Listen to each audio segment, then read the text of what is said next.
os livros apócrifos, eles são aqueles que, eu tinha falado, né, que o homologomena é aquele que todo mundo aceitou com tranquilidade. Agora que eu lembrei, eu ia concluir isso, mas eu acho que o Leonardo já fez uma pergunta. Então, o homologomena é aquele que, assim, todo mundo concorda, palavra de Deus, sem problema nenhum. O antilegomena é aquele que todo mundo já tinha dito que era a palavra de Deus.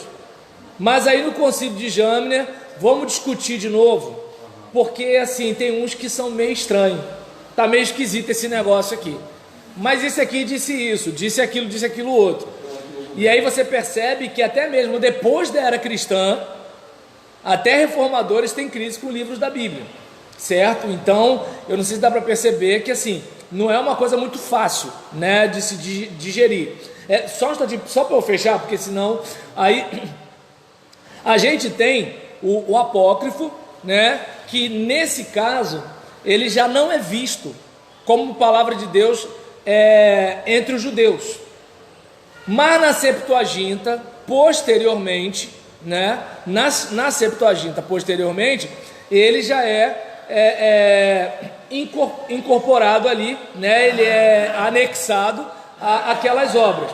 E aí, o que a gente, por exemplo, vai observar? Que enquanto antilegomena e homologomena são aceitos, um com resistência e outro sem resistência, mas são aceitos, no caso do apócrifo, eles não são aceitos, certo? Eles são rejeitados como palavra de Deus.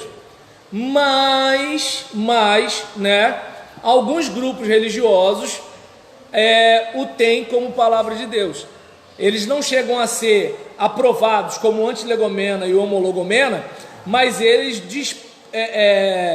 acabam contando com um pouco de aceitação, boa palavra, simpatia, né? Tanto que eles estão na Septuaginta, que é a tradução do Antigo Testamento hebraico para o grego, e aí, além de traduzir, incorporou. Percebe o esquema?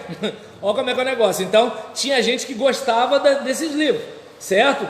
Só que assim, se eles fossem livros que descessem redondo, eles estavam no cânon hebraico. O pessoal do SPC. Entendeu? Aí o que acontece? Eles vão para lá com esses acréscimos. Os pseudepígrafos nem ali entra. É aquele que é o seguinte: aqui não tem nem negociação. Homologomena desceu, passou. Antilegomena passou, foi, né? No caso, o apócrifo, cara, dá não. Releva aí. O pseudepígrafo, não tem como. Entendeu? Não tem como. Entende? Não tem como. Vai, fala, Joelson. Exatamente.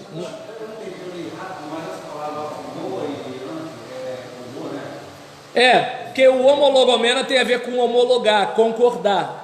Entende? É a mesma palavra que a gente traduz por confessar pecado. Quando você confessa pecado, de acordo com o radical no grego, você concorda com Deus que, olha, a Bíblia diz que você não presta. Mas vai, fala. Oi? Isso, porque o homologomena tem a ver com concordância, né? E o antilegomena já tem a ver com divergência. Não é todo mundo que consegue ficar na mesma sintonia com isso daí, entendeu? Oi, quem? Espera aí, pode dar a vez ali do Ela ficou calada a aula toda, Leonardo. Oi? Sim. É que o que eu falei, por exemplo, no Concílio de Trento, na Contra-Reforma, claro, Contra-Reforma na perspectiva protestante. Percebe como é que todo mundo tem um ponto de vista?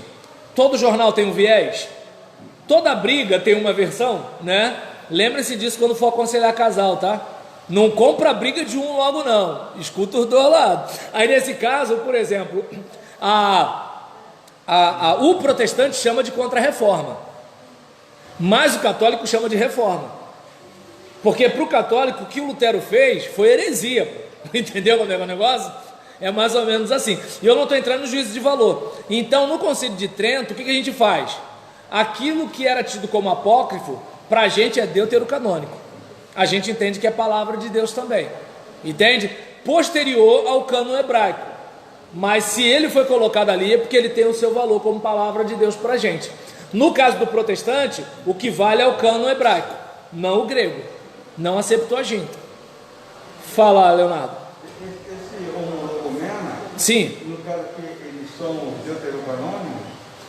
Não, o homologomena é canônico, purinho, purinho. É nosso e do católico. Porque quem tem divergência é o cânon hebraico e o cânon protestante. O cânon protestante e o cânon hebraico caminham junto. O cânon católico caminha junto com a Septuaginta. No caso aqui, então, os deuterocanônicos são um antilegomena, então, no caso, né? Não, antilegomena é o canônico que o pessoal ficou com um pouco de crise. Entende? O deuterocanônico é aquele que é o seguinte: para o protestante e para o cânon hebraico é apócrifo.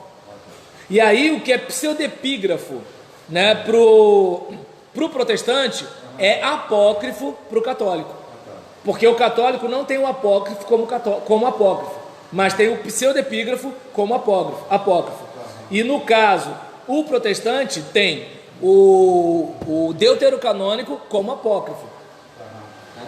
Ficou doido, né? Mas assim, é só assistir que você bota para repetir que você entende. Não, você eu sei que anotou tudo. Então, o que entrou na Bíblia Católica, que tem lá aqueles... Tanto homologomena, como antilegomena e como o apócrifo, não pseudepígrafo. Sendo que o apócrifo lá é deuterocanônico e o pseudepígrafo para eles é o apócrifo. A de Jerusalém, ela aparece o texto. Isso, a Bíblia de Jerusalém tem. Que não é canônico. Isso. Aparece lá. Entendeu? Dentro do texto que a gente vai ler, eles incluíram dentro, mas com a letra diferente. Italizada. E às vezes embaixo na... Exatamente. O problema é que quem não estuda, né, quem não é da área da teologia, por exemplo, um protestante com uma Bíblia dessa, ele vai ficar perdido na hora do culto na igreja, né? Não estou dizendo que é errado ele ter, mas ele vai ter problema, entende? A Bíblia de Jerusalém, aí é o que dá, né? Ovelha que não conversa com o pastor, a Bíblia de Jerusalém, então essa é da boa. Aí comprou. Só que assim, essa Bíblia é uma Bíblia boa para você estudar e pesquisar e conhecer outras obras. Agora, para o culto, tu vai ficar enrolado. Vai ficar enrolado. Por quê? Por causa da ordem que os livros estão. Porque se as porções ficam tudo separadas, num apêndice, beleza. Mas misturada, tu se perde. Tu se perde. Entendeu? Fechou, gente? Tranquilo? Beleza?